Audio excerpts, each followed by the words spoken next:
आजकल यूजीसी को लेकर के बहुत ही बवाल मचा हुआ है अपने देश में। तो आज मैं बताने वाला हूं कि आखिर यूजीसी है क्या और इसको लेकर के आखिर स्वर्णों में क्यों नाराजगी है। यूजीसी क्या है, कैसे काम करता है, इसका गठन कब हुआ, 2026 में आखिर इसमें क्या नियम बना जिससे स्वर्ण बहुत ही चिंतित और सरकार से दुखी हो गए। तो दोस्तों, क्या आप जानते हैं कि भारत में आप जो भी कॉलेज की डिग्री लेते हैं वह असली है या नकली, इसका फैसला कौन करता है। मैं यूजीसी के विषय में ही बात कर रहा हूं। तो चलिए इस टॉपिक को विस्तार से जानते हैं। क्या आप जानते हैं कि इस भारत में जो हमारे यहाँ यूनिवर्सिटी कॉलेज चलता है उसका बॉस कौन है? उसका बॉस है यूजीसी। भारत में आप जो कॉलेज की डिग्री लेते हैं यह असली है या नकली, इसका फैसला कौन करता है? भारत के हजारों यूनिवर्सिटीज का पैसा कहां से मिलता है और देश में उच्च शिक्षा यानी हायर एजुकेशन के नियम कौन बनाता है? इन सब के पीछे एक ही नाम है, वो है यूजीसी यानी यूनिवर्सिटी ग्रांट्स कमीशन। आज के वीडियो में हम यूजीसी की पूरी कुंडली खोलेंगे, इसलिए वीडियो को आखिर तक जरूर देखिएगा, बने रहिएगा। सबसे पहले हम जानते हैं कि यूजीसी है क्या। तो यूजीसी का पूरा नाम है यूनिवर्सिटी ग्रांट्स कमीशन। हिंदी में इसे विश्वविद्यालय अनुदान आयोग का नाम दिया जाता है। यूजीसी क्या है? यूजीसी भारत का एक वैधानिक निकाय या स्टैट्यूटरी बॉडी कहा जा सकता है। मंत्रालय, यह सीधे भारत सरकार के शिक्षा मंत्रालय यानी कि मिनिस्ट्री ऑफ एजुकेशन के तहत काम करता है। इसका मुख्यालय कहाँ है? तो इसका मेन जो मुख्यालय है वो नई दिल्ली में है और देश भर में इसके 6 क्षेत्रीय कार्यालय हैं यानी रीजनल सेंटर्स जो है देश भर में 6 है इसके। यूजीसी का इतिहास क्या रहा है? आजादी से पहले 1945 में सबसे पहले अलीगढ़, बनारस और दिल्ली यूनिवर्सिटी की देखरेख के लिए इसे बनाया गया था। आधिकारिक स्थापना इसका साल 1953 में तत्कालीन शिक्षा मंत्री मौलाना अबुल कलाम आजाद ने इसका औपचारिक उद्घाटन किया। संसद का कानून इसमें कब पारित हुआ? तो नवंबर 1956 में संसद में यूजीसी एक्ट पास करके इसे कानूनी और स्वतंत्र संस्था बनाया गया। उस समय यूजीसी की मुख्य कार्य और जिम्मेदारियां जो निश्चित की गई वो क्या है? यूनिवर्सिटी को मान्यता, रिकॉग्नाइजेशन। भारत में कोई भी नई यूनिवर्सिटी बिना यूजीसी की अनुमति के डिग्री नहीं दे सकती है। यह वही तय करता है कि कौन यूनिवर्सिटी वैलिड है या नहीं है। कौन तय करता है? यूजीसी। फंडिंग देना, ग्रेटिंग फंड्स, यानी कि जो यूनिवर्सिटी को फंड्स मिलता है ये यूजीसी के द्वारा ही मिलता है। यूजीसी जो है वो शिक्षा का मानक भी तय करता है, यानी मेंटेनिंग स्टैंडर्ड जो होते हैं कॉलेजों के, विश्वविद्यालय के, वो यूजीसी ही तय करता है। कॉलेज का सिलेबस कैसा होगा, पढ़ाई का स्तर क्या होगा, परीक्षाएं कैसे होंगी, ये सब यूजीसी ही भारत में तय करता है। यूजीसी फेक यूनिवर्सिटी का पर्दाफाश भी करता है। हर साल यूजीसी फर्जी यूनिवर्सिटी की लिस्ट भी जारी करता है ताकि छात्र धोखाधड़ी से बच सके। यूजीसी नेट परीक्षा भी पारित करता है। कॉलेज में प्रोफेसर बनने या रिसर्च पीएचडी के लिए देश की सबसे बड़ी परीक्षाओं में से एक यूजीसी नेट का संचालन भी इसी नियमों के तहत किया जाता है, यानी यूजीसी के नियम के तहत ही किया जाता है। ये तो हमारा हो गया कि यूजीसी क्या है, इसके कार्य क्या क्या है। अब न्यू रूल्स, यूजीसी के जो नए नियम है, विवाद जनरल कैटेगरी के साथ कैसे हो रहा है। तो यूजीसी के नए नियमों से सामान्य वर्ग यानी जनरल कैटेगरी के छात्रों के साथ भेदभाव होने वाला है। क्या वाकई कॉलेज परिसरों में जनरल कैटेगरी के छात्रों के झूठे मामलों में फंसाया जा सकता है? पिछले कुछ महीनों से देश भर में यूजीसी इक्विटी रेगुलेशन 2026 को लेकर के भारी बवाल मचा हुआ है। यह मामला देश के सबसे बड़ी अदालत यानी सुप्रीम कोर्ट तक पहुंच चुका है। आज के वीडियो में हम बिना किसी पक्षपात के जानेंगे इस कानून के विषय में, क्या किसके पक्ष में है और क्या किसके विपक्ष में है। सबसे पहले अब हम जानेंगे कि विवाद का असली वजह क्या है। तो यूजीसी ने जनवरी 2026 में कैंपस में भेदभाव रोकने के लिए नए और कड़े नियम जारी किए थे। जिसे लेकर मुख्य रूप से 3 आपत्तियां उठाई जा रही थी, जो कि निम्नलिखित हो सकती है या जनरल कैटेगरी के लिए घातक भी साबित हो सकती थी। इसमें जातिगत भेदभाव की सीमित परिभाषा, क्लाउजेस 3C के अंतर्गत इस नियम में जातिगत भेदभाव यानी कास्ट बैक डिस्क्रिमिनेशन को केवल SC, ST और OBC छात्रों के खिलाफ होने वाले दुर्व्यवहार के रूप में परिभाषित किया गया है। याचिकाकर्ताओं का तर्क है कि इस परिभाषा से सामान्य वर्ग यानी जनरल कैटेगरी के छात्रों को पूरी तरह बाहर कर दिया गया है। यानी अगर किसी जनरल कैटेगरी के छात्र के साथ उसकी जाति को लेकर भेदभाव होता है तो वह इस नियम के तहत शिकायत नहीं कर सकता है, और होगा भी क्यों नहीं, क्योंकि अभी अगर भारत की स्थिति देखा जाए तो जितने भी स्टूडेंट हैं या जितने भी नौकरी पेशे वाले लोग हैं, चाहे किसी भी जाति के हैं, अपने आप में कोई किसी से कम नहीं है। हाँ, जो पिछड़े लोग हैं वो अपने आप को पिछड़ा ही साबित करने में लगे हुए हैं और अपने आचार व्यवहार को आज भी नहीं बदलना चाह रहे हैं, और कुछ तो ऐसे भी हैं जो राक्षसों जैसा व्यवहार करने पे तुले हुए हैं।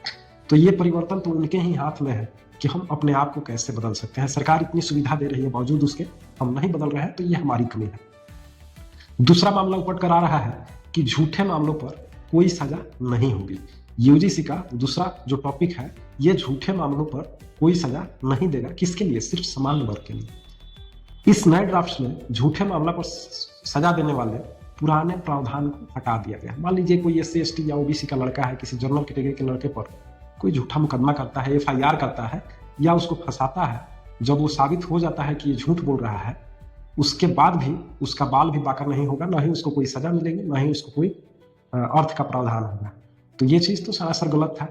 सामान्य वर्ग के संगठनों का आरोप है कि इससे आपसी रंजिश, व्यक्तिगत दुश्मनी या ईर्ष्या के कारण जनरल कैटेगरी के छात्रों या प्रोफेसरों के खिलाफ झूठी शिकायतें दर्ज होने का खतरा बढ़ जाएगा।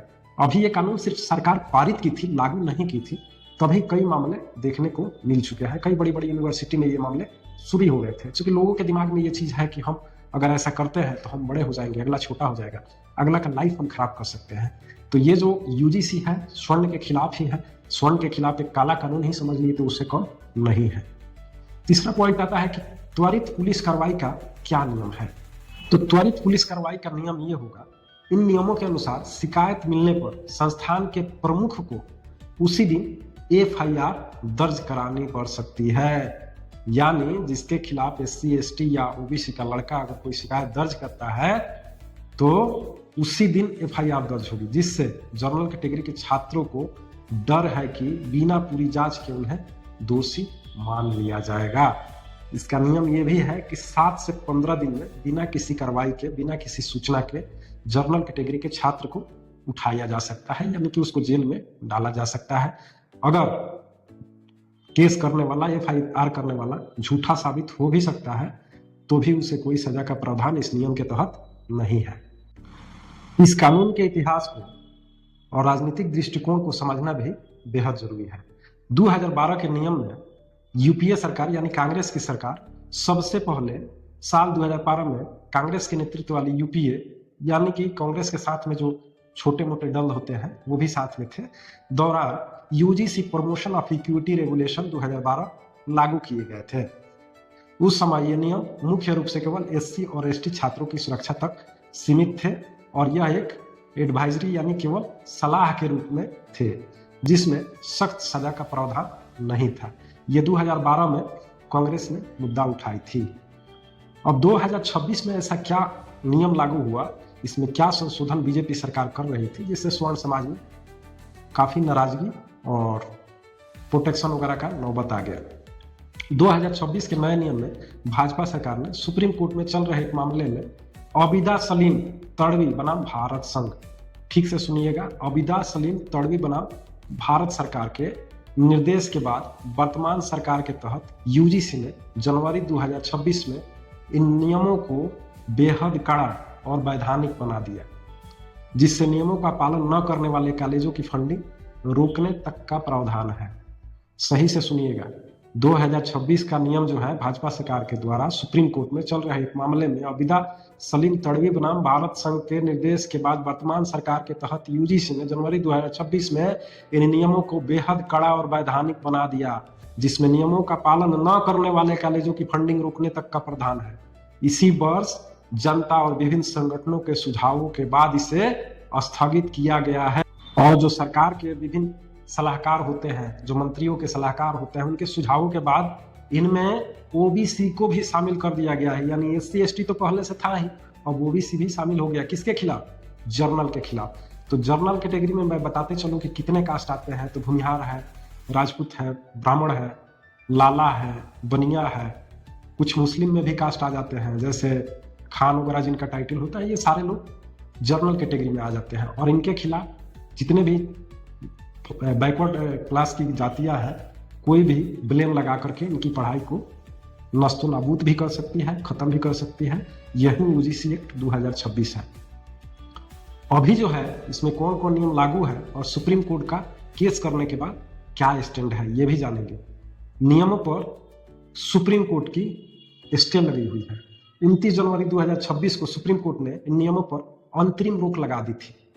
कोर्ट ने टिप्पणी की थी कि ये नियम पहली नजर में अस्पष्ट लगते हैं और इनके परिणाम ऐसे हो सकते हैं जो समाज को बांटने का काम करे। तो बात तो सही है। एक तरफ हमारे देश में जो सरकार है, जैसे बीजेपी की सरकार है, एक तरफ आवाज देती है कि हम सब एक हैं, और दूसरी तरफ ऐसे ऐसे कानून पारित करती है जिससे समाज में काफी भेदभाव और विभाजन की स्थिति पैदा हो सकती है। अभी एससी एसटी एक्ट को लेकर के काफी परेशानी, खास करके भारत के सभी राज्य के गांवों में उसके चलते बहुत ज्यादा परेशानी बढ़ते जा रही है, लेकिन उस पर कोई कदम सरकार नहीं उठा रही है। वैसे ही ये यूजीसी है, यूजीसी अगर लागू हो जाता है इस नियम के तहत, तो हो सकता है कि देश में गृह युद्ध की स्थिति उत्पन्न हो जाती। वर्तमान स्थिति क्या है? तो सुप्रीम कोर्ट के स्टे के कारण फिलहाल 2026 के ये कड़े नियम अभी लागू नहीं है। अदालत के आदेश के मुताबिक फिलहाल 2012 वाले पुराने नियम ही देश में प्रभावी रूप से चलेंगे। यानी जो 2012 में कांग्रेस जो नियम बनाई थी वही नियम चलेंगे। सिर्फ एससी एसटी के लड़के शिकायत करने पे ओबीसी और जनरल कैटेगरी के लड़के जेल के अंदर जा सकते हैं या उनके ऊपर कार्रवाई हो सकती है। सरकार अब सामान्य वर्ग और अन्य सभी पक्षों की चिंताओं को ध्यान में रखकर इसमें बदलाव करने की तैयारी में है। सही सही सुन रहे हैं आप। सुप्रीम कोर्ट के आदेश के बाद सरकार जो है इन नियमों के बदलाव करने के लिए एग्री हुई है। अब इसमें क्या क्या बदलाव सरकार कर सकती है, अब तो सरकार ही जाने, और नियम आने के बाद ही वीडियो बन सकता है। तो मेरे हिसाब से देखा जाए तो दोस्तों, इसमें जो बदलाव होना जरूरी है उसमें कोर्ट और विभिन्न संगठनों की मांग भी है, या अपना एक चाहत भी है कि जैसे मान लीजिए जनरल कैटेगरी में हम लोग आते हैं या फिर एससी एसटी के बच्चे भी हैं, किसी से किसी प्रकार का भेदभाव ना हो, किसी से किसी को द्वेष ना हो। ऐसे नियम लागू हो जाते हैं, द्वेष ना होते हुए भी द्वेष उत्पन्न हो जाते हैं। तो नियम जो है, भेदभाव विरोधी नियम सभी छात्रों पर समान रूप से लागू होने चाहिए, चाहे छात्र किसी भी वर्ग का हो, एससी एसटी का हो, चाहे ओबीसी का हो, चाहे जनरल का हो। दूसरा जो है, झूठे दावों पर पेनाल्टी। अगर कोई छात्र किसी पे ब्लेम लगाता है, कोई छात्र किसी पे बार्गेनिंग करने का आरोप लगाता है, तो उस पर पेनाल्टी का नियम भी बनाना चाहिए। कानून का दुरुपयोग रोकने के लिए झूठी शिकायत करने वाले के खिलाफ कार्रवाई का नियम दोबारा जोड़ा जाना चाहिए या जोड़ा जा सकता है। रैंकिंग, ज्यादातर कॉलेजों में, इंजीनियरिंग कॉलेज, टेक्निकल कॉलेज वगैरह में जाइएगा तो रैंकिंग का मामला बहुत ज्यादा होता है, और उत्पीड़न का समावेश। सुप्रीम कोर्ट ने यह भी सवाल उठाया है कि जब कॉलेज परिसरों में रैंकिंग के जरिए भी उत्पीड़न होता है तो उसे इन अलग नियमों से बाहर क्यों रखा गया है। आने वाले समय में इन सभी को एक व्यापक ढांचे में लाया जा सकता है, जिससे देश में ये जो विभाजन का स्थिति उत्पन्न हुआ है उसको एकत्रित किया जा सके, उसको ठीक किया जा सके। और हम लोगों को भी यही चाहत है, ये वीडियो बनाने का यही मकसद है कि इसके विषय में हर एक पर्सन, हर एक आदमी, हर एक फैमिली जो मुझसे जुड़ा हुआ है, जो मेरे चैनल को सब्सक्राइब किया है या जो मेरे वीडियो को देख रहा है, उसको ये जानकारी बृहद पैमाने पे मिले। मेरा स्वास्थ्य ठीक नहीं होने के बावजूद भी मैं वीडियो बना रहा हूँ इस टॉपिक पे। तो दोस्तों, तबो यह है कि कैंपस में किसी भी छात्र के साथ भेदभाव नहीं होनी चाहिए, चाहे वो जनरल कैटेगरी का हो, चाहे वो ओबीसी का हो, चाहे वो एससी एसटी का हो। किसी भी विद्यार्थी के साथ भेदभाव नहीं होनी चाहिए। इसी में सुप्रीम कोर्ट की रोक और सरकार की पुनर्विचार के फैसले से यह साफ है कि आने वाले समय में एक संतुलित कानून सामने आ सकती है, जिससे ये जो मजबूरियां हैं, ये जो समस्याएं हैं, खत्म हो सकती है। जनरल कैटेगरी के छात्रों की चिंताएं सही है, जायज है, उनको ठीक किया जा सके, उसको स्थिरता लाया जा सके, कम से कम पहले वाला कानून ही लागू किया जा सके।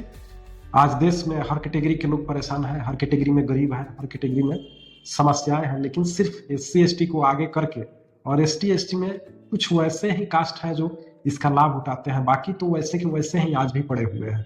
जो कि मुझे समय मिलेगा तो मैं जमीनी तौर पे उसका वीडियो आप लोगों के सामने जरूर लाऊंगा।